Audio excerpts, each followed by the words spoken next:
N'ibisanzwe ni Bitone TV cyangwa Hindura Ubuzima TV, njye mugiye kubana nitwa Ikundayo Bitone, ndagushishikariza kudukurikira buri munsi unakora subscribe niba utarayikora. Uyu munsi tugiye kureba amategeko y'urukundo. Itegeko rya mbere, ntuzahendahendere umuntu kugukunda cyangwa kukwitaho kuko bigira agaciro iyo nyiri ukubikora abikoze bimwiviriye ku mutima. Itegeko rya kabiri, ntuzabeshye uwo ukunda ngo akunde yishime, ikiruta uzamubwize ukuri ababare. Gatatu, ntuzarindire ko ukunda akenera ko umufasha, ahubwo uzamufashe mbere y'uko abikenera.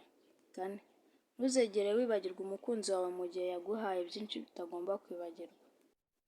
Gatanu, ntuzarutisha amafaranga urukundo kuko hari icyo urukundo rwa nyarwo rutanga amafaranga atabasha kugura. Gatandatu, ntuzakunde umuntu kubw'impuhwe ahubwo uzamugire impuhwe kubw'urukundo.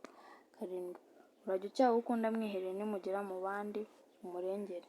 Umunani, urajya ushimishwa n'uko uwo ukunda akunda abandi benshi kuko ni ikimenyetso kigaragaza ko yakurutishije benshi. Icumi, ntuzagishe inama abandi y'uwo ukwiye gukunda, ahubwo ikiruta uzabagisha inama y'uko ukwiye kumukunda. Itegeko rya cumi, ntugahamye ko ushimisha uwo ukunda uko bikwiye, ahubwo uzahamirizwa na nyir'ubwite. Hanyuma mwakoze kubana natwe, njye mwari kumwe n'ubundi nitwa Ikundayo Bitone nk'ibisanzwe. Mukomeze mukore like kandi munasubscribe kugira ngo bigere ku bandi.